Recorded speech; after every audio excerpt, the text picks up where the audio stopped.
Hola, un gran saludo a todos. Les habla Claudio Rodríguez, director de baseballjaponés.com, y les doy la más cordial bienvenida al episodio número 39 de La Hora del Béisbol Japonés, un encuentro semanal para ponerlos al día con la actualidad de los latinos que están activos en la Liga Profesional Japonesa, hablarles de la historia y las curiosidades de la NPB y también responder a las preguntas de nuestros seguidores. El programa de hoy, como siempre, está repleto de información muy interesante. Comenzaremos, como es costumbre, con nuestras notas y noticias más importantes de la semana. Luego hablaremos de las reglas de juego de la serie de Japón. Y por último responderemos a las preguntas que recibimos de nuestros fanáticos esta semana. De manera que, sin más demoras, comencemos a pegarle a la pelota. Esta semana se dieron a conocer los rosters de los equipos de México, Japón y Holanda para los partidos amistosos que se van a disputar en noviembre en el Tokyo Dome en Tokio. Estos son partidos preparatorios para el Clásico Mundial de Béisbol del año que viene, de marzo de 2017. Y pues se notaron cosas interesantes en los rosters oficiales de los equipos que participarán en esa serie de juegos amistosos.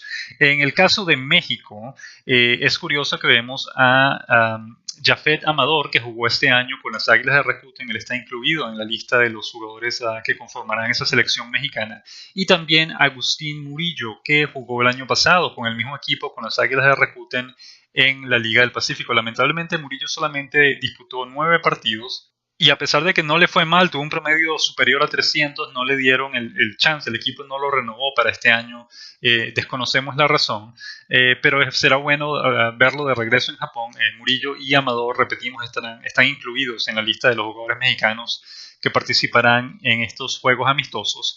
Y es notable pues la ausencia de Luis Cruz, el Cochito Cruz, y también de Luis Mendoza. Luis Mendoza todavía está viendo acción en este momento con los luchadores de Nippon Ham en la serie de Japón. De hecho, hoy domingo 23 de octubre debutó en la serie de Japón, lanzó una entrada sin permitir carreras, una entrada de relevo.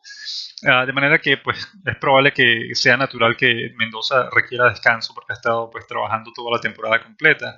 En el caso de Cruz, pues estuvo lesionado, volvió a la acción y al final pues hubo un problema con el equipo no lo quiso incluir en su roster para la primera serie de la postemporada de la Liga Central y lamentablemente el equipo quedó eliminado, de manera que Cruz no tuvo el chance de regresar a la acción este mismo año. Suponemos que él también querrá descanso y tratar de concentrarse en su preparación para el año que viene, pero pues esperemos que ambos estén incluidos en la selección mexicana para el Clásico Mundial, porque sin duda aportarían mucho al equipo. Recuerden, serán 2 partidos amistosos que va a disputar México contra Japón. Esos serán el 10 y el 11 de noviembre. Perdón. Y Holanda jugará también contra Japón el 12 y el 13 de noviembre. Esos serán una serie de 4 partidos que irán de jueves a domingo. Todos ellos se disputarán en el Tokyo Dome. Los 2 primeros contra México, Japón contra México, y los 2 segundos serán Japón contra Holanda. El roster del equipo holandés pues son nombres que no conocemos muchos, nos vienen a la mente o recordamos 2 de ellos que ya son veteranos, Jurendel de Caster y Loic van Milk, perdón, los 2 nombres que nos vienen a la mente, pero son 2 veteranos ya que los hemos visto jugar con el equipo en el pasado, pero son las ausencias notables son Rick Vanderhook, que es el lanzador derecho, un abridor que jugó con Nippon Ham este año, de una temporada excelente. Tiene 2 años ya jugando con SoftBank, perdón, y fue una gran, 2 excelentes temporadas para él. Seguramente el equipo lo incluirá en su roster para el Clásico Mundial, pero para estos partidos amistosos no estará incluido. Y es el caso también con Vladimir Valentín, que jugó toda la temporada con las Golondrinas de Yakult, pero creemos que lo está molestando una lesión y seguramente querrá descanso para poder estar a tono cuando la cita llegue, la cita del Clásico Mundial en marzo. En el caso de Japón, su roster incluye prácticamente a todos los mejores jugadores que tiene disponibles en la NPB en este momento, incluyendo al fenómeno Shohei Ohtani, el lanzador, recuerden, 22 años, que es un excelente lanzador abridor y que además batea para promedio, conecta jonrones, es un jugador muy, muy habilidoso que rinde bien en todas las categorías y es pues probablemente sea el jugador más seguido, el jugador que todos deseen ver en el Clásico Mundial de Béisbol en marzo, de manera que él estará encabezando el equipo. El resto de los jugadores que conformarán el equipo japonés son prácticamente los mismos que van a estar cuando llegue el Clásico Mundial en marzo. La gran diferencia es que en este momento el equipo japonés no va a incluir a ninguno de sus grandes ligas, que nosotros esperamos que en marzo sí lo haga, que estén. Podría ser Ichiro Suzuki, no para ser titular por supuesto, pero sí para ser un jugador, una presencia muy importante para el equipo en la banca. La sola presencia de Ichiro Suzuki va a motivar mucho a los jugadores japoneses, porque Ichiro en Japón es un dios. El grado de admiración y respeto que tienen por él en Japón es inmenso, y su sola presencia en el banquillo ayudaría mucho a concentrar a los jugadores en el torneo y a motivarlos a que den lo mejor de sí para tratar de ganar. De manera que es probable que veamos a Ichiro formando parte del equipo. Yu Darvish, si está saludable, debería estar lanzando. Lo mismo con Masahiro Tanaka. Esperemos que los puedan convencer a ambos para que jueguen, igual con Kenta Maeda, con Koji Uehara, que ya hemos leído que lo mencionan como el posible cerrador del equipo para el Clásico Mundial. Todos ellos deben estar por la experiencia que tienen jugando en las grandes ligas, porque la presencia de ellos en el equipo, igual que en el caso de Ichiro, va a motivar mucho a los jugadores jóvenes a dar lo mejor de sí para tratar de ganar. De manera que esperemos que ellos sí los podamos ver en el torneo en marzo. De cualquier manera, estaremos cubriendo esos 4 partidos, estaremos publicando los resúmenes en nuestra página baseballjaponés.com, de manera que los invitamos a que nos sigan para que lean todos los detalles de esa serie de juegos amistosos. Repetimos, serán 4 juegos, 2 Japón contra México y los otros 2 serán Japón contra Holanda. Irán del 10 al 13 de noviembre y todos ellos serán en el Tokyo Dome. Otra nota que queremos mencionar de esta semana es que es el retiro de Hiroki Kuroda, el veterano lanzador de los Carpas de Hiroshima, que jugó en las grandes ligas con los Dodgers de Los Ángeles y los Yankees de Nueva York, y después regresó. Este es su segundo año ya en Japón con los Carpas de Hiroshima, que fue su equipo original, el equipo del que él salió. Antes de que comenzara la serie de Japón, él convocó una rueda de prensa y se reunió con sus compañeros de equipo y les dijo que había tomado la decisión de retirarse. Bueno, ya Kuroda tiene 41 años, obviamente ya el cuerpo no le responde igual que antes, y simplemente explicó que él había llegado a la conclusión de que este era el mejor momento para retirarse. El equipo ganó un título por primera vez en 25 años, está disputando la serie de Japón, de hecho tiene ventaja de 2-0 en la serie de Japón. Hiroshima o Kuroda tiene una posibilidad muy alta de retirarse siendo campeón de la serie de Japón, que sería incluso la primera vez en su carrera, porque él nunca fue campeón ni en Japón ni en los Estados Unidos. De manera que sería un escenario ideal para retirarse como campeón de la serie de Japón y pues ponerlo el punto y final a una extraordinaria carrera como lanzador. De manera que la noticia importante no es tanto el retiro de Kuroda, sino que Kuroda en este año, en 2016, fue el jugador mejor pagado de la NPB. Estaba ganando, su salario este año fue de 600 millones de yenes. Eso es un poquito menos de 6 millones de dólares. Ahora, como Kuroda era el mejor pagado, una vez que se retire, obviamente ya no quedará ningún jugador, al menos de momento, que esté ganando 600 millones de dólares en la NPB. Y ese retiro, esa ausencia de Kuroda en el año que viene, en 2017, va a dejar al venezolano Ernesto Mejía como el jugador mejor pagado de la NPB. Esto es muy muy importante porque es un caso histórico, no es la primera vez que ocurre. Recordamos que el venezolano Roberto Petagine, de hecho, en su momento, eso fue en el año 2003, cuando firmó con los Gigantes de Yomiuri, fue no solo el jugador mejor pagado de la NPB en ese momento, sino en la historia. Todavía hoy el salario que recibió Petagine en 2003 y 2004 con los Gigantes de Yomiuri ha sido el salario más alto jamás registrado en la historia de la NPB, 720 millones de dólares, perdón, 720 millones de yenes. Eso equivaldría aproximadamente a 7 millones de dólares por temporada. Ese es el salario más alto que se ha registrado jamás en la NPB. En su momento, Alex Cabrera también recibió un salario de 600 millones de dólares, 600 millones de yenes, perdón, por temporada. El venezolano Alex Ramírez recibió 500 millones, si no nos equivocamos, en su mejor momento con los Gigantes de Yomiuri.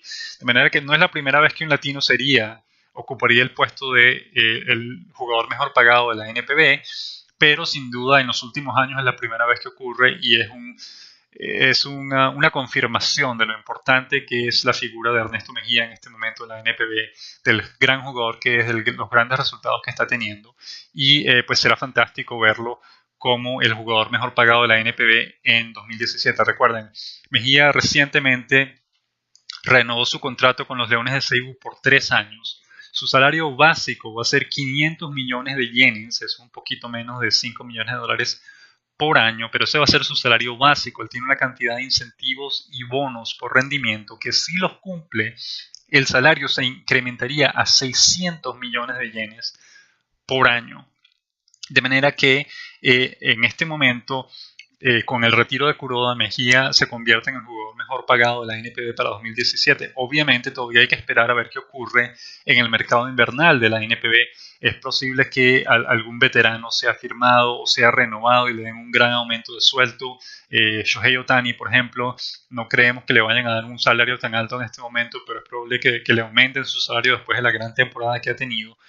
De manera que hay que esperar para saber cómo va a ser cómo se va a mover el mercado invernal y quién va a ser el jugador mejor pagado en el caso de que exista alguien que reciba un salario superior al de Mejía. Pero en este momento, al menos en este momento, Ernesto Mejía es el jugador mejor pagado de la NPB para 2017. Ahora, hay otros dos jugadores que también van a jugar en la NPB en 2017. Estamos hablando de el relevista de los Halcones de SoftBank, Denis Sarfat, el norteamericano, que es el mejor relevista, el mejor cerrador de la NPB en los últimos años.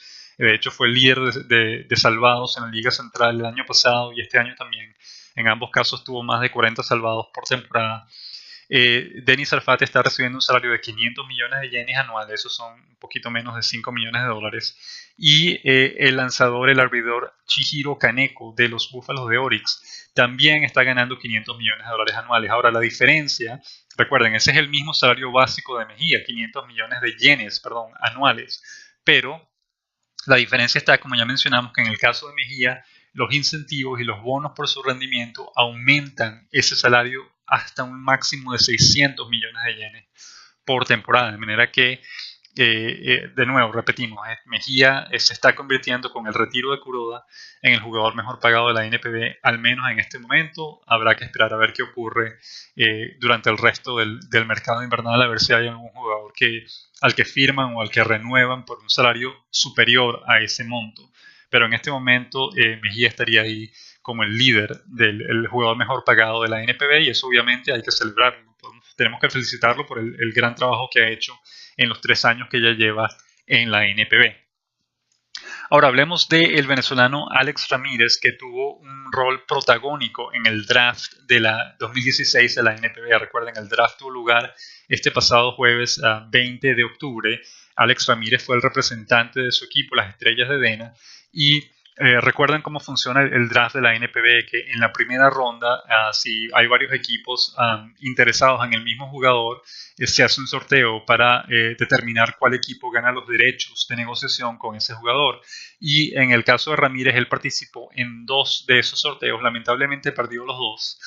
No pudo en ese caso conseguir los derechos para negociar con el jugador, los 2 jugadores que en principio el equipo quería firmar, pero al final sí eligieron, de hecho, el equipo eligió 9 jugadores en total, uno en la primera ronda y después uno en cada una de las rondas siguientes. Y al final el propio Ramírez manifestó estar muy contento con los jugadores que sí logró firmar y explicó que bueno, que él espera con esos jugadores construir el futuro del equipo. Él considera que tienen talento, que son jugadores de buena categoría y en general quedó satisfecho a pesar, como dijimos, de haber perdido el sorteo en 2 ocasiones por otros jugadores que el equipo también tenía interés. Sin embargo, pues repetimos, él se declaró muy contento, lo vimos colocar una foto en su cuenta de Instagram explicando que estaba pues muy feliz con las selecciones que había hecho en el draft de este año de la NPB.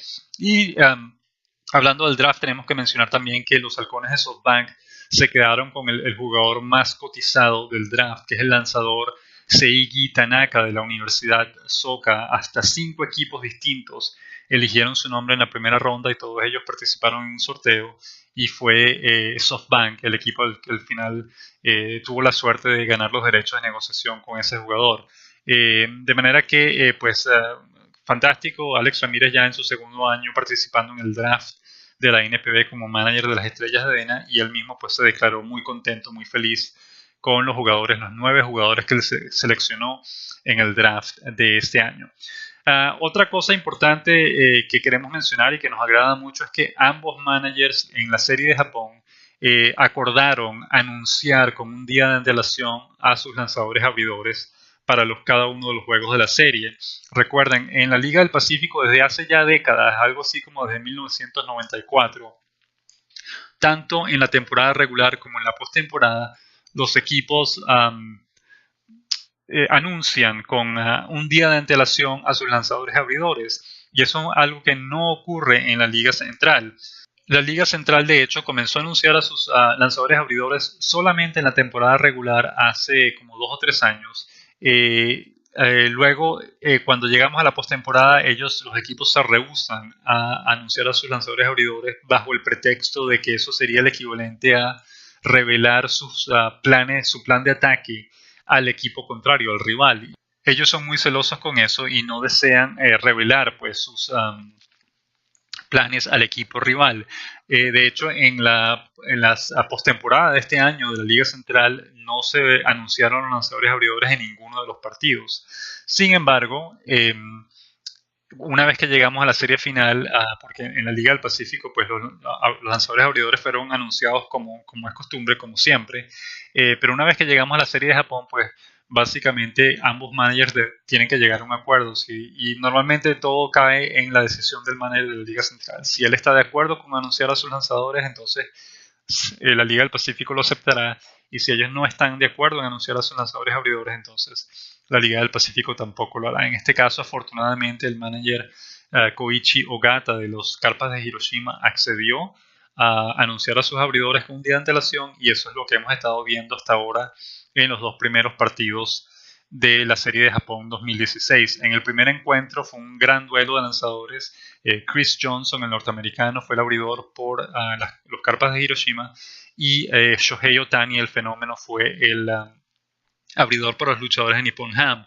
En el segundo juego, que se celebró esta mañana, el abridor de Hiroshima fue Yusuke Nomura, que fue el líder de victorias de la NPB este año, y el abridor por Nippon Ham fue Hirotoshi Matsui, que es un caso curioso porque Matsui fue el cerrador del equipo durante la mayor parte de la temporada, pero a finales de agosto, a mediados de agosto, lo cambiaron y lo convirtieron en lanzador abridor, y ha tenido un rendimiento excelente en ese puesto.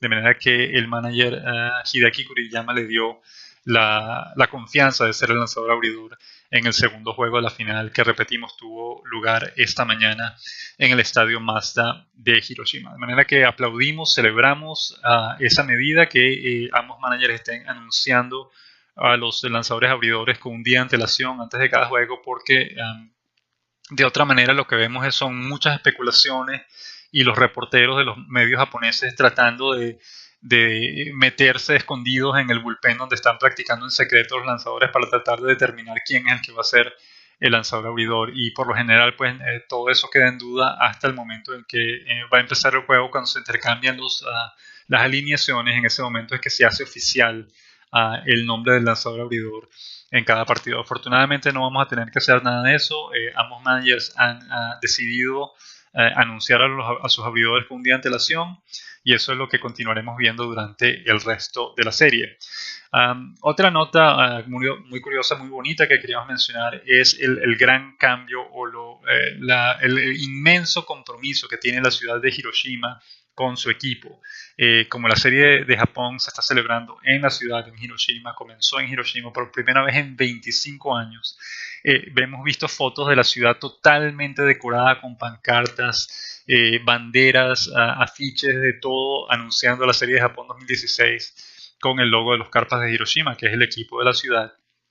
Y es algo realmente hermoso de ver. Toda la ciudad está comprometida con su equipo, está apoyando a su equipo, y vemos pancartas y adornos referentes a la serie de Japón en todas partes, en los centros comerciales, en los pasillos de la calle, en las aceras. En todas partes se ven las banderas o las pancartas anunciando la serie de Japón y la participación del equipo de Hiroshima. Incluso vimos una foto y una entrevista al alcalde de la ciudad afirmando que el equipo, los Carpas de Hiroshima, es una parte integral de la ciudad de Hiroshima. Y esa es la razón por la que los fanáticos, los habitantes de la ciudad apoyan al equipo con tanto fervor. Y es algo muy, muy hermoso de ver. Recordemos las imágenes conmovedoras que vimos durante la celebración del triunfo del equipo luego de la postemporada, cuando ganó la segunda serie, la ronda final de la postemporada para clasificar a la serie de Japón. Vimos a los fanáticos en las calles de Hiroshima celebrando, chocando manos entre desconocidos. Todo el mundo estaba caminando por la calle con sus camisas del equipo y se veían y se celebraban, se abrazaban y chocaban las manos mutuamente sin saber quiénes eran los otros, simple por la pura felicidad de haber ganado el título y de celebrarlo. E incluso vimos un video en el que los fanáticos de la ciudad cargaron a un policía y le hicieron lo que en Japón llaman el doage, que es lanzarlo al aire como hacen los equipos de fútbol cuando ganan algún título importante y lanzan al entrenador al aire para celebrar. Pues en este caso los fanáticos de Hiroshima estaban tan contentos que vieron al policía. El policía más bien lo que estaba tratando era hacer de calmarlos para que no destruyeran nada y se portaran bien, pero al verlo los fanáticos cargaron al policía y lo empezaron a lanzar al aire y todos se estaban riendo. Pues una imagen muy bonita que confirma pues la felicidad que está viviendo la gente en Hiroshima por ver a su equipo triunfando finalmente después de 25 largos años de espera. De hecho, hace 25 años fue la última vez que Hiroshima estuvo en la serie de Japón o que participó en la serie de Japón, pero la última vez que Hiroshima de hecho ganó la serie de Japón fue en 1984, en la que estamos hablando de 32 años que el equipo no gana el título y obviamente en este caso pues está haciendo todo lo posible para tratar de poner punto y final a esa racha y de poder capturar su primer título en 22 años. Otra nota bonita que queremos, interesante que queremos comentar aquí es que nuestro amigo Jim Allen es el reportero de la agencia de noticias Kyodo, esa es la agencia de noticias nacional de Japón. Publicó en Twitter su boleta de votos para los premios de la NPB de este año y en lo referente al Guante de Oro, él decidió darle su voto al venezolano José Celestino López en la primera base en la Liga Central. Y eso es algo que tenemos que celebrar porque ya lo habíamos mencionado. López terminó con el porcentaje de fildeo más alto en la primera base en la Liga Central y eso quiere decir que tiene muy buenas posibilidades de ser electo de ganar su segundo Guante de Oro, el segundo Guante de Oro de su carrera en la NPB. Recuerden, en el primer año en el que López debutó en la NPB, eso fue en 2013, con los Gigantes de Yomiuri. López ganó el Guante de Oro en la primera base esa misma temporada y en este caso tuvo una temporada fantástica en términos de números ofensivos. También pues defendió muy bien la primera base y pues estamos cruzando los dedos para que el día que anuncien los resultados de los premios, pues José López sea el jugador elegido como el Guante de Oro en la primera base de la Liga Central. Y queremos pues darle las gracias a nuestro amigo Jim Allen por haberle dado su voto a José Celestino López. Esperemos que eso lo ayude y que pueda ganar el premio, repetimos, por segunda vez en su carrera. Aunque en lo que referente a la novena ideal, al equipo ideal de la temporada, Jim Allen decidió darle su voto no a López, sino a Takahiro Arai, el primera base de los Carpas de Hiroshima. Pues de nuestro punto de vista, López debería ser el primera base el ganador en ambos premios. Debería ser el ganador del Guante de Oro en la primera base en la Liga Central y también debería ser elegido como el mejor primera base del equipo ideal de la temporada regular, aunque obviamente pues nosotros no tenemos la opción de votar, de manera que tenemos que esperar a ver qué ocurre con los resultados, pero una vez más le agradecemos a Jim Allen el que le haya dado el voto de confianza para el Guante de Oro al venezolano José Celestino López y cruzaremos los dedos para ver si lo puede ganar por segunda vez en su carrera en Japón. Hablemos ahora del mexicano Luis Mendoza, que no está, lo vimos antes de que comenzara la serie de Japón, vimos que no estaba incluido en la rotación de abridores del equipo de los luchadores de Nippon Ham para la final, pero como bien lo nos comunicó a través de Twitter Roberto Espinosa de la página Béisbol Puro, el equipo tiene planeado utilizarlo en el bullpen o como cerrador. Hoy, domingo 23 de octubre, en el segundo juego de la Serie de Japón, ya vimos a Mendoza debutar en la serie y lo hizo como relevista intermedio. Permitió un hit, pero no permitió carreras.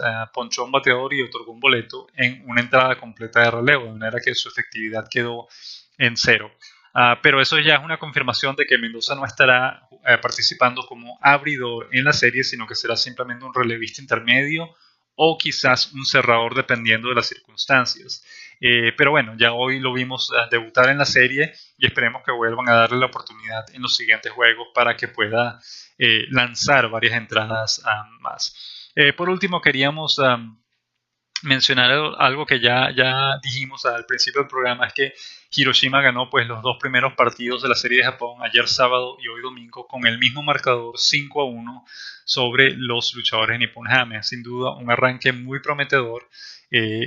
Repetimos, Hiroshima está tratando de ganar su primer título de Serie de Japón en 32 años y pues arrancó muy bien, tiene ya una ventaja de 2-0 y la serie ahora se traslada a Sapporo, a la sede de los luchadores Nippon Ham, el Sapporo Dome, y se va a reanudar el martes con el tercer partido de la serie.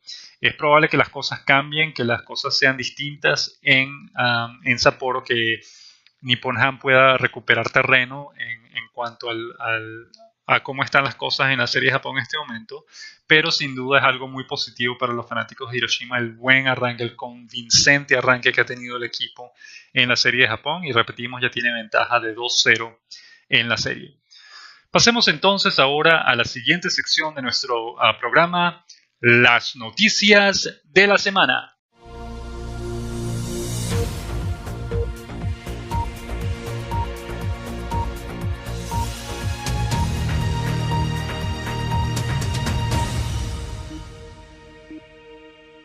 Nuestra semana comenzó con el bate del samurái, nuestra columna semanal en la que hablamos de el venezolano Alex Ramírez y explicamos cómo había hecho historia una vez más como manager en la NPB. Recuerden, Ramírez participó o disputó 13 temporadas en la NPB como jugador y estableció una gran cantidad de récords, no solo personales, no solo récords para jugadores latinos, sino también récords para jugadores en general en la NPB, como por ejemplo el récord de 8 temporadas consecutivas con 100 o más carreras empujadas. Ningún otro jugador en la historia de la NPB ha podido lograr eso y Ramírez pues lo hizo en el tiempo que estuvo participando en la liga como jugador. Es el único extranjero con 2.000 hits en su carrera en la NPB y es el único extranjero en ser admitido al prestigioso Meikyu-kai. Meikyu-kai es algo que podría traducirse como el club de los jugadores extraordinarios y básicamente es como un salón de la fama paralelo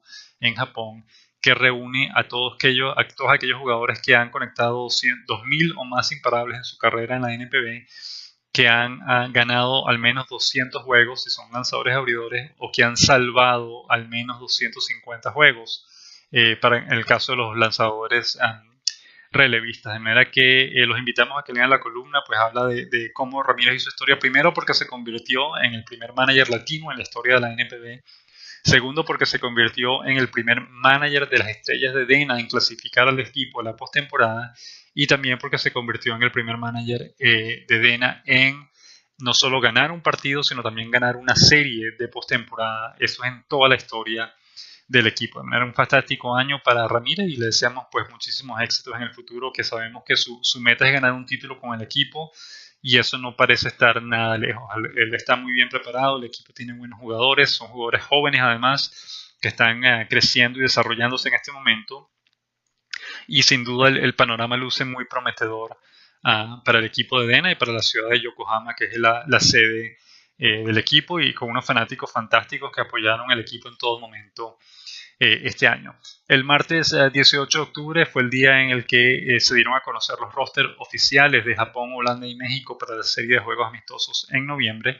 Como ya repetimos, México tendrá a Jafet Amador, que jugó este año con Rakuten, y Agustín Murillo, que jugó el año pasado con Rakuten. Ellos dos formarán parte del equipo que jugará en esos amistosos, pero por otra parte Luis Mendoza y Luis Cruz, que son los dos mexicanos, otros dos mexicanos que están activos en la liga en este momento, no participarán en esos partidos de encuentro, ya sea por descanso o por decisión técnica pues no estarán presentes en esos partidos. El miércoles 19 de octubre hablamos del retiro de Hiroki Kuroda y cómo eso estaba dejando al venezolano Ernesto Mejía como el jugador mejor pagado de la NPB para 2017. Obviamente todo dependerá de lo que ocurra durante el mercado invernal de la NPB, pero son buenas las posibilidades porque realmente no vemos a ningún otro jugador, ya sea extranjero o japonés, siendo renovado o siendo firmado por más de los 500 millones de yenes que estará recibiendo Mejía en 2017. De manera que, pues, gran noticia, es algo que hay que celebrar. Mejía estaría siendo, pues, o quedando como el jugador mejor pagado de la NPB para 2017, luego del retiro de Hiroki Kuroda. El jueves 20 de octubre hablamos del draft de la NPB. SoftBank se quedó con el jugador más preciado del draft, el lanzador de la Universidad Soka, Seiji Tanaka. Recuerden, varios equipos pueden elegir al mismo jugador y si eso ocurre, pues se hace un sorteo en el draft para ver cuál equipo gana los derechos de negociación con ese jugador, y en este caso pues 5 equipos eligieron el nombre de Seiji Tanaka y fue SoftBank el que logró sacar la boleta ganadora en el sorteo, y ahora pues muy probablemente firmará a Tanaka en las próximas semanas para unirlo a las riendas del equipo para el año que viene. Otra cosa que ya también mencionamos, el venezolano Alex Ramírez participó en 2 sorteos en la primera ronda, lamentablemente, en representación de las Estrellas de DENA.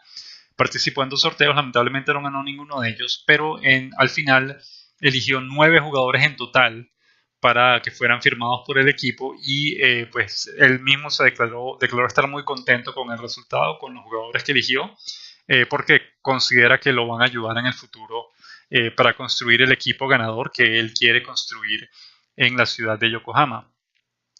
El viernes 21 de octubre, pues comentamos la noticia de que los managers de ambos equipos estamos hablando de la Serie de Japón, habían decidido anunciar a sus lanzadores abridores con un día de antelación, de manera que pues todos los fanáticos y todos los periodistas pues estén contentos y satisfechos porque ya saben de antemano quién va a ser el lanzador del juego. Recuerden, el viernes los abridores fueron el norteamericano Chris Johnson por Hiroshima y el fenómeno Shohei Ohtani por Nippon Ham, y hoy domingo 23 de octubre los abridores fueron Yusuke Nomura por Hiroshima, fue el líder de victorias a la NPB este año, y por Nippon Ham fue Hirotoshi Matsui, una relevista que fue convertido a lanzador abridor a mediados de agosto y que ha tenido una excelente final de temporada con los luchadores de Nippon Ham. Ayer sábado 22 de octubre publicamos la noticia de que Chris Johnson le había ganado el duelo a Shohei Ohtani en el primer juego de la Serie de Japón. Hiroshima terminó ganando 5-1 ese partido y a pesar de que Nippon Ham conectó 10 imparables en el partido, no pudo traducir esos imparables en carreras y terminó perdiendo, repetimos, 5-1. Y hoy domingo 23 de octubre Hiroshima volvió a ganar, ganó el segundo juego de la final y tomó ventaja de 2-0. Y como ya mencionamos, el mexicano Luis Mendoza debutó en la Serie de Japón, lanzó una entrada como relevista intermedio para los luchadores de Nippon Ham, permitió un hit, pero no permitió carreras, ponchó a un bateador y bueno, también permitió un boleto durante el tiempo que estuvo sobre el montículo. Lamentablemente Mendoza no está trabajando como abridor, pero como relevista es probable que lo veamos más a menudo, lo veamos entrar al terreno más a menudo para tratar de retirar a los bateadores que tiene enfrente de sí y para tratar de ayudar a Nippon Ham a ganar el título de la Serie de Japón, si eso es posible. Estas fueron entonces las noticias más importantes de esta semana. Pasemos ahora a nuestra siguiente sección, Conociendo al béisbol japonés. Esta semana en Conociendo al béisbol japonés queremos hablarles de las reglas de la Serie de Japón, las reglas de juego de la Serie de Japón. Básicamente porque descubrimos, mientras bromeábamos con nuestros amigos, colegas periodistas en Japón, descubrimos algo que realmente no recordábamos o no habíamos aprendido hasta ahora, que es que recuerden que la Serie de Japón, igual que en la temporada regular y en los playoffs, existen los empates. Si un partido queda empatado, pues básicamente hay que continuar, no cuenta, y hay que continuar jugando el resto de la serie para determinar al equipo ganador. Ahora, en los playoffs, como ya lo mencionamos en ocasiones anteriores, porque el playoff de la NPB tiene reglas extremadamente complicadas, existe lo que llaman el cabeza de serie, de manera que si la serie termina empatada, es decir, con el mismo récord para ambos equipos, digamos que la serie terminó con 3 victorias y 3 derrotas y un juego empatado. En el caso del cabeza de serie, ese equipo tendría la ventaja o sería el ganador en el caso eventual de que la serie terminase empatada. Pero en la serie de Japón esas reglas cambian, no son las mismas reglas. En la serie de Japón simplemente uno de los dos equipos tiene que ganar obligatoriamente 4 partidos um, para poder ganar la serie, coronarse campeón de la serie de Japón. Y a pesar de que existen los empates, si el partido termina empatado, entonces no cuenta. Todavía hay que uno de los dos equipos tiene que ganar 4 juegos obligatoriamente para poder coronarse campeón. Y eso es algo muy interesante porque básicamente dejaría las puertas abiertas a que la serie se extendiese por tantos juegos como fuese necesario. Es decir, podría haber un octavo juego, un noveno juego, un décimo juego, dependiendo de los resultados, hasta que finalmente uno de los dos equipos gane 4 juegos y se corone campeón. Pero mientras bromeábamos con nuestros amigos en Japón, nos dimos cuenta de que existe una regla muy curiosa que entonces tenemos que explicar ahora porque no estábamos al tanto de ella, que dice que si existe un empate, ambos equipos, digamos, tienen 3 victorias por bando y el séptimo partido termina empatado, o cualquier otro partido de la serie termina empatado, y cuando lleguemos al séptimo juego el récord es 3-3 y un empate, se va a disputar un octavo juego. Pero la diferencia es que, contrario a lo que ocurre durante el resto de la serie de Japón, el resto de la postemporada y el resto de la temporada regular, ese octavo juego no tendría límite de innings, no tendría límite de extra innings, es decir, se jugaría como en las grandes ligas hasta que se acabe el partido, ya sea en 9 entradas o sea en 23 entradas, no importa el tiempo que dure, pero ese día se va a acabar la serie. Y estábamos bromeando de que eso es algo que nos gustaría a todos ver, porque en Japón siempre han existido los empates a todos los niveles de competición, de manera que llegar a un octavo partido en la serie de Japón en el que además no habría límite de inning, eso sería muy interesante porque sería fantástico ver qué tan lejos puede llegar un partido en Japón. Ahora, tenemos que aclarar que la regla durante la temporada regular y la postemporada es que si el partido va a extra innings, se jugará un máximo de 2 entradas nada más, no se pasará de ahí. Si después de 2 entradas el marcador sigue igualado, entonces se declara empate. En el caso de la serie de Japón, ese límite se extiende a 15 entradas, es decir, para que un partido pueda terminar empatado en la serie de Japón, los dos equipos tienen que estar empatados en el marcador luego de 15 entradas disputadas. Si cuando llegan a ese momento el marcador sigue empatado, entonces se declara empate para el juego. Pero como repetimos, algo que recordamos, quizás en algún momento aprendimos, pero se nos había olvidado, es que si se llega a un octavo partido en la serie de Japón, ese octavo partido no tendrá límite de entrada, se disputará, se continuará jugando hasta que alguno de los dos equipos gane el partido.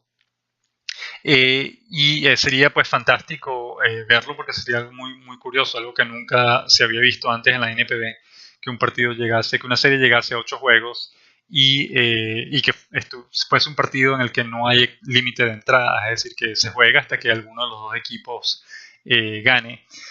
Ahora, ese octavo partido, si se llega a jugar, se va a celebrar en el mismo estadio del séptimo juego. Es decir, en este caso, Hiroshima tiene la ventaja de jugar más partidos como local en la presente serie de Japón. Es decir, los juegos 1 y 2 y los juegos 6 y 7, si son necesarios, se van a disputar en Hiroshima.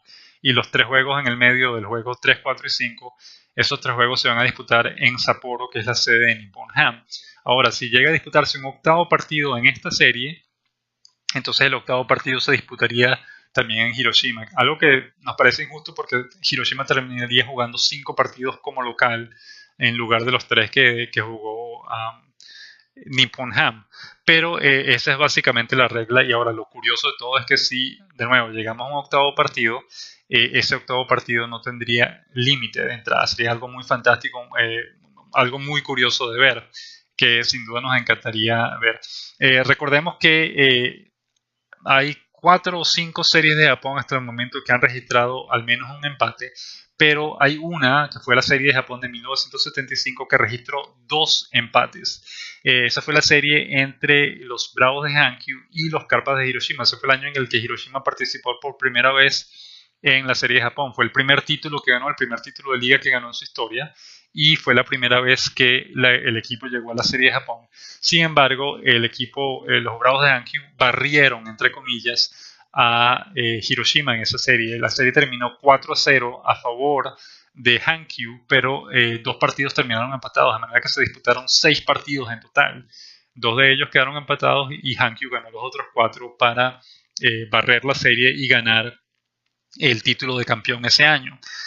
Ahora, en la única serie hasta ahora, la única serie de Japón hasta ahora que ha llegado al octavo juego fue la serie de 1986 entre precisamente Hiroshima y los Leones de Seibu. Uno de los partidos, el primer partido de esa serie terminó empatado y luego Seibu ganó 4 de los 7 juegos siguientes para poder coronarse campeón.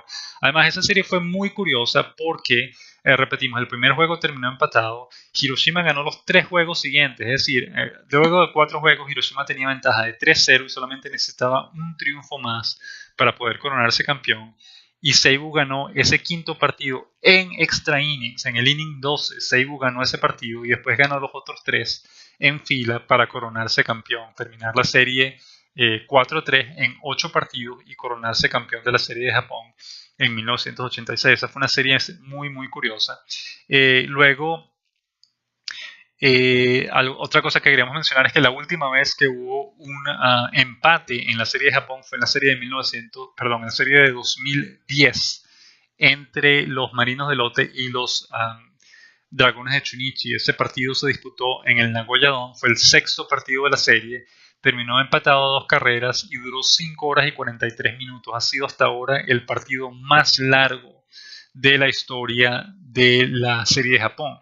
Y al día siguiente, en el 7º partido que se jugó también en el Nagoya Dome, Lotte ganó el juego para coronarse campeón. Lotte ganó 4-2 esa serie ante Chunichi en 2010, pero se disputaron 7 partidos en total porque, repetimos, el 6º juego terminó en empate a 2 carreras luego de casi 6 horas de acción. Eso fue un récord, repetimos, el partido más largo hasta ahora que se ha registrado en la historia de la serie de Japón. De manera que queríamos aclarar estas reglas porque obviamente, repetimos, no nos acordábamos de ella y nos parece importante que se aclare porque recibimos varias preguntas esta semana en relación a los empates en la serie de Japón y cómo funcionan, y pues estas son las reglas. Los empates, es decir, puede haber 5 empates y una victoria para cada equipo. Eso cubriría los 7 primeros juegos y forzaría a un octavo juego, y en el octavo juego pues no se irá a extra innings, de manera que el que gane sí se irá a extra innings, lo que no habrá es un límite de innings, es decir, el octavo juego se jugará hasta que se acabe el juego, así sea que tome 30 entradas o lo que fuese, para que se decida el campeón. De manera que pues sería fantástico, sería muy interesante verlo, porque sería la primera vez al menos de que nosotros cubrimos la NPB que veamos un partido en el que no haya límite de entradas, que se dispute hasta que alguno de los 2 equipos gane el juego. Pasemos entonces a la sección final de nuestro programa, las preguntas de la semana.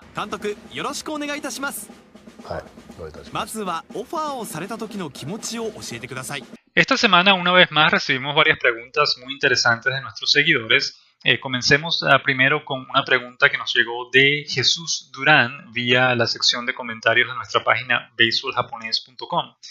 Jesús Durán pregunta: ¿creen que el jugador Alex Ramírez sea incluido en el Salón de la Fama de la NPB?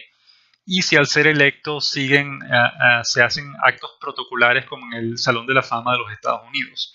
La respuesta, Jesús, es sí. No existe ningún tipo de duda de que el venezolano Alex Ramírez va a ser seleccionado al Salón de la Fama del béisbol japonés. Va a ser el primer latino en ser electo al Salón de la Fama del béisbol japonés, y va a ser uno de los muy pocos extranjeros que han sido exaltados en toda la historia de la NPB. La razón es muy sencilla.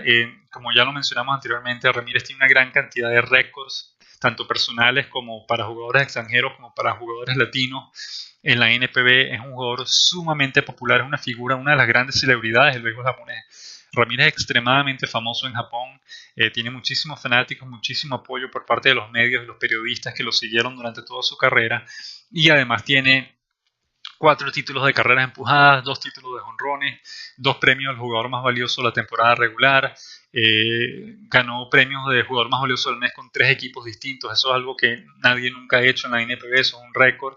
El segundo jugador que más rápido ha llegado a los 2000 hits en su carrera en toda la historia del béisbol japonés.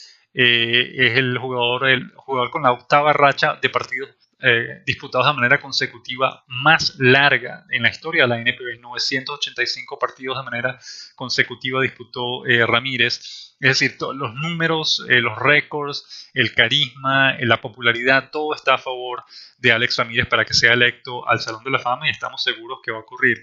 Ahora, lo más probable es que no ocurra en su primer año de elegibilidad. Eso va a ser en 2018. Cuando Ramírez entra en las boletas para ser electo al Salón de la Fama.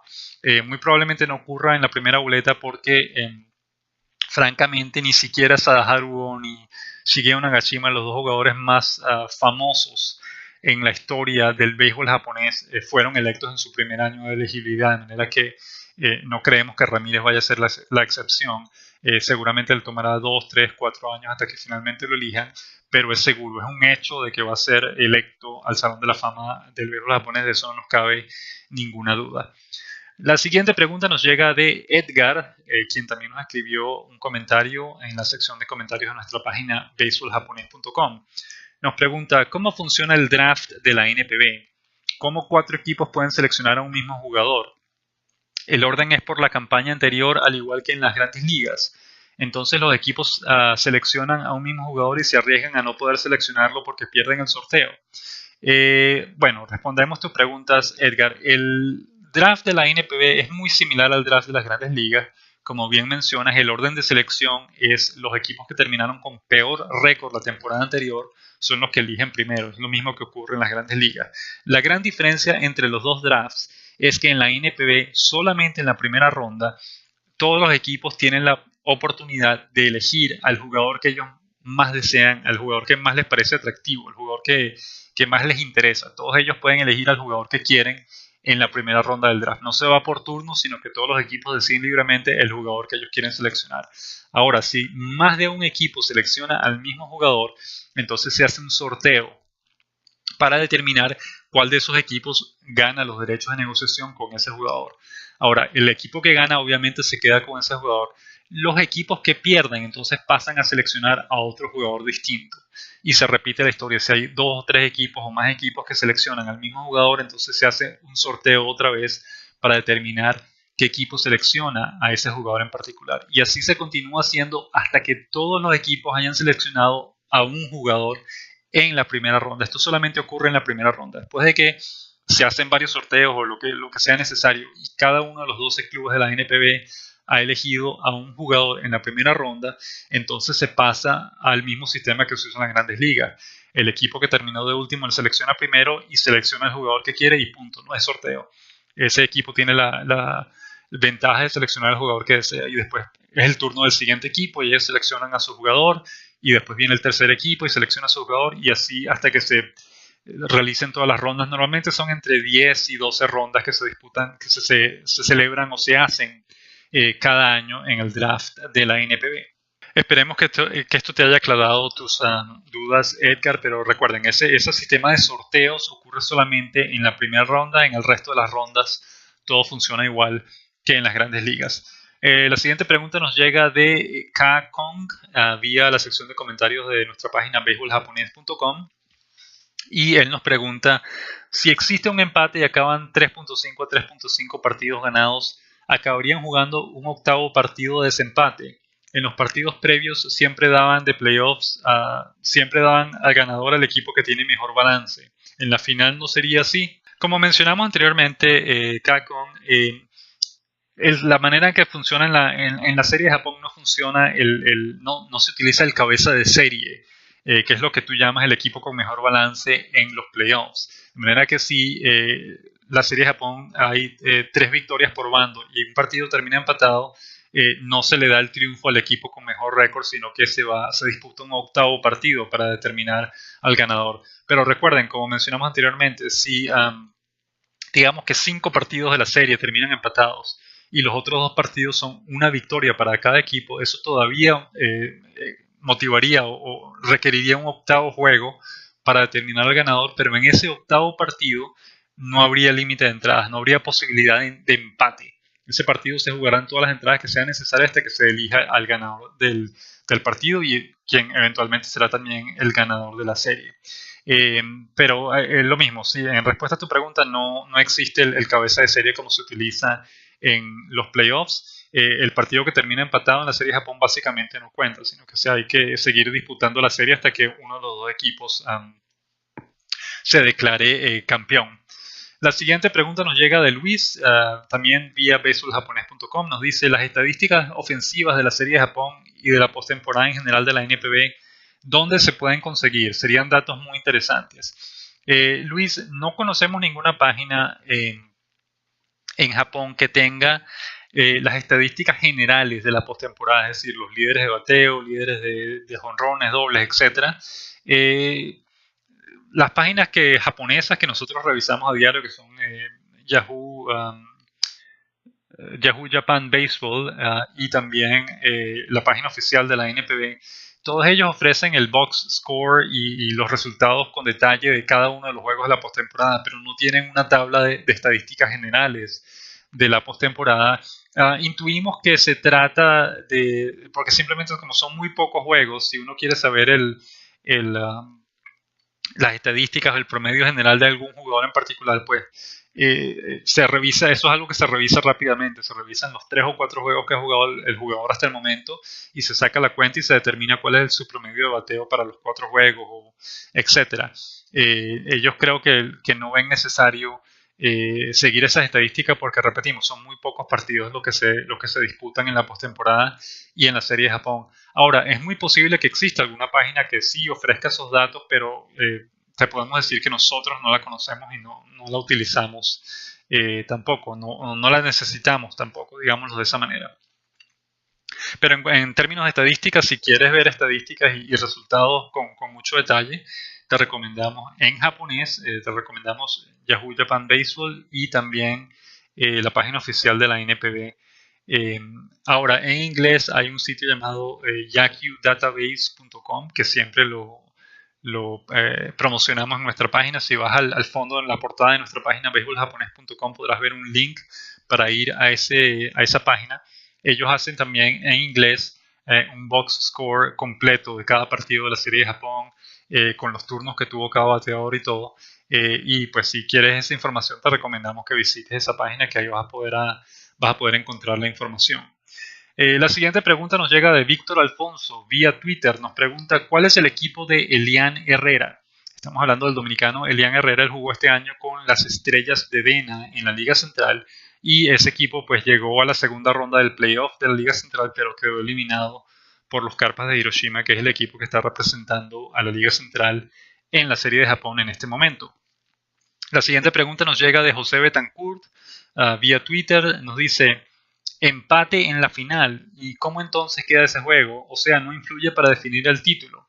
Eso es correcto, como ya explicamos, José, si un partido queda empatado en la serie de Japón básicamente no cuenta, hay que seguir jugando el resto de los partidos para determinar al ganador. Luego el mismo José Betancourt nos comenta: no me gusta, debe haber un ganador de todas. Imagina un empate en la serie mundial, no le veo sentido. Pues estamos de acuerdo contigo, José. Tampoco nos gusta que existan los empates en la serie de Japón. En la temporada regular no nos molesta tanto porque igual son muy pocos los partidos que terminan empatados, pero en la postemporada nosotros eliminaríamos los empates, no les vemos sentido. Aunque bueno, es una costumbre que tienen los japoneses, esas son las reglas que existen en la NPB y pues no tenemos más remedio que aceptarlas, no las podemos cambiar. Pero estamos de acuerdo, ¿no? Nosotros, de tener la posibilidad, eliminaríamos los empates en la postemporada porque no les vemos un sentido no nos parece que aporten nada al espectáculo, más bien es una pérdida de tiempo. El sexto juego, como ya mencionamos, de la serie de Japón de 2010, que terminó empatado 2-2 después de 15 entradas y 5 horas y 43 minutos, es hasta ahora el partido más largo en la historia de la serie de Japón. Fue una inmensa pérdida de tiempo, es decir, todo el mundo, los fanáticos pagaron entradas para no ver a ningún equipo ganar, y los medios cubrieron por 5 horas y 43 minutos un partido que no decidió nada, que no aportó nada a la serie final. Ese es el sexto juego de la serie de Japón de 2010, debería ser inolvidable por lo malo que tuvo, es decir, por la gran pérdida de tiempo que significó jugar 5 horas y 43 minutos y no tener a un ganador. De manera que sí, estamos totalmente de acuerdo contigo, José. Nosotros eliminaríamos los empates de la postemporada y de la serie de Japón. El siguiente comentario nos llega de Roberto Espinosa vía Twitter. Roberto Espinosa es de la página Béisbol Puro en México. Y él nos comentó: el mexicano Luis Mendoza sería utilizado como cerrador por los luchadores de Nippon Ham en la serie final de Japón que inicia hoy. Ese comentario lo hicimos retweet en Twitter, porque repetimos, ya los medios japoneses habían excluido a Mendoza de la rotación de abridores del equipo, y pues no estaba claro cuál iba a ser su rol, y pues era es decir, se podía deducir de alguna manera que esa iba a ser la solución, que lo iban a poner en el bullpen.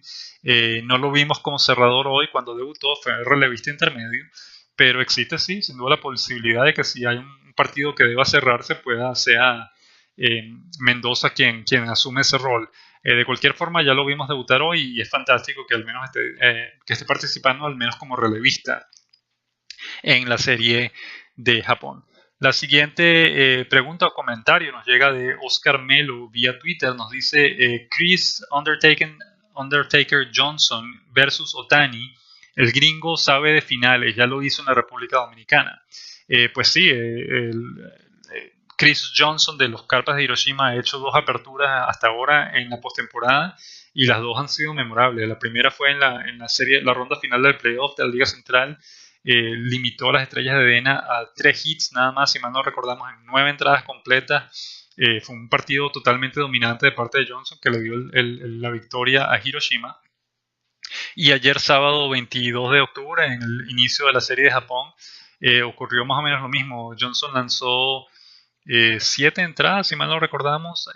También solamente permitió una carrera, o 6 entradas y 2 tercios, permitió una carrera nada más, y fue el lanzador ganador en el primer partido de la serie de Japón, que ganó Hiroshima. Siguiente pregunta nos llega de Carlos Pérez Zamora vía Twitter. Nos pregunta: ¿algún libro que puedan recomendarme sobre historia y cultura del béisbol japonés? Quiero profundizar en la NPB. Pues en español, Carlos, no conocemos ningún libro de la historia del béisbol japonés. En inglés hay varios, y los más importantes son los que ha escrito el norteamericano Robert Whiting, que tiene ya como 55 o 60 años viviendo en Japón.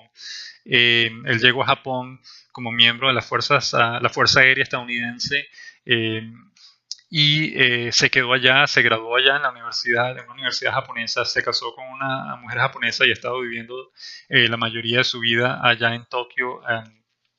Y escribió varios libros, incluso en japonés, sobre béisbol y sobre otras cosas, pero tiene varios libros, en inglés sobre la historia del béisbol japonés, que son muy, muy importantes y son claves para entender mejor la historia del béisbol japonés. Son varios, pero el mejor de ellos, el que más te recomendamos, es uno que se llama You Gotta Have Wa. Eso se traduce como tienes que tener wa. W-A, wa, eso es armonía en japonés, y es el aspecto más importante de la sociedad japonesa, es decir, vivir en armonía, trabajar en equipo para el beneficio de todos. Eso es algo sumamente importante dentro de Japón y también dentro de los equipos de béisbol. Y ese libro explica básicamente desde todo punto de vista cómo se manejan los equipos de béisbol en Japón, cómo es la rutina de trabajo que tienen, y es toda esa información vista desde el punto de vista de los jugadores extranjeros que jugaron. En este caso, ese libro fue escrito en 1987, es decir, trata de los jugadores de esa época que vieron acción en la NPB, pero fue una época muy importante para jugadores extranjeros que les fue muy bien, y es un libro con un excelente humor que explica muy bien pues cómo es el béisbol en Japón y cómo funciona y qué cosas toman en cuenta, qué cosas consideran importantes y cuáles son las diferencias que tiene el béisbol japonés con el béisbol de las grandes ligas. De manera que es un excelente libro, se los recomendamos a todos ustedes a que lo lean, a todos los que pueden leer en inglés, pues les recomendamos porque es el mejor de todos los libros que se han escrito hasta ahora acerca del béisbol japonés. El siguiente comentario nos llega de John Gibson, nuestro amigo John Gibson de la versión inglesa del diario Yomiuri en Tokio. Él nos dice en un comentario en Twitter que nos dejemos de decir loqueras y que pensemos acerca de sus horas de cierre, por el amor de Dios. Es decir, estamos bromeando entre nosotros acerca de que queríamos ver un empate en la Serie de Japón. Recuerden, son 15 entradas, o que fuésemos a un octavo partido en la Serie de Japón, y obviamente para él y para todos los que cubren, los periodistas que cubren el béisbol en Japón, pues sería una pesadilla llegar a la medianoche con el partido todavía empatado y que termine en empate. Además, que no haya ningún ganador, pues para ellos es muy complicado porque tienen que escribir sus notas para sus respectivos diarios, y mientras más tarde se hace, pues más difícil es trabajar. Pero también John menciona en otro comentario que bueno, que si se llegamos a un octavo juego, en ese octavo juego no habría límite de entradas, de manera que se jugaría hasta que alguno de los dos equipos termine ganando. Finalmente, la cuenta Nopal Power vía Twitter nos pregunta: ¿cuál es el rol de Luis Mendoza con Nippon Ham en este momento? Como mencionamos con anterioridad, su rol en este momento es como lanzador relevista, como miembro del bullpen de Nippon Ham. Y luego nos pregunta: ¿y por qué no hubo lugar para él en la rotación? ¿Se debe a la lesión que tuvo al final, o el picheo de Nippon Ham es muy bueno? Caramba, no tenemos detalles para decirte con certeza qué fue lo que ocurrió. Es probable que alguna lesión lo esté molestando y por eso el equipo haya dudado de sus capacidades para abrir uno de los juegos. Pero también es probable que se trate simplemente de una decisión técnica. Hay que reconocer que bueno, que este no fue el mejor año de Mendoza en la NPB. Tuvo partidos muy buenos, pero también tuvo partidos que dejaron mucho que desear, que no fueron los mejores. De hecho, de sus últimas 5 aperturas creemos que perdió 4 en fila o algo así. De manera que pues puede que el equipo haya sentido que es mejor tenerlo, utilizarlo como relevista y dejar el rol de abridor para otros lanzadores a los que le está yendo mejor en este momento. En respuesta a tu pregunta, sí, Nippon Ham tiene un cuerpo de picheo bastante bueno, tiene bastantes armas, bastantes opciones que utilizar, de manera que puede que se haya debido a ambas cosas. Puede que se haya debido a alguna molestia física y también a una decisión técnica en la que ellos consideran que Mendoza ayudaría más al equipo como relevista intermedio, esos relevistas que pueden lanzar 3, 4, 5 entradas si es necesario, y en lugar de ponerlo como abridor. De manera que en este momento, y ya lo vimos hoy, Mendoza está trabajando como relevista intermedio del equipo.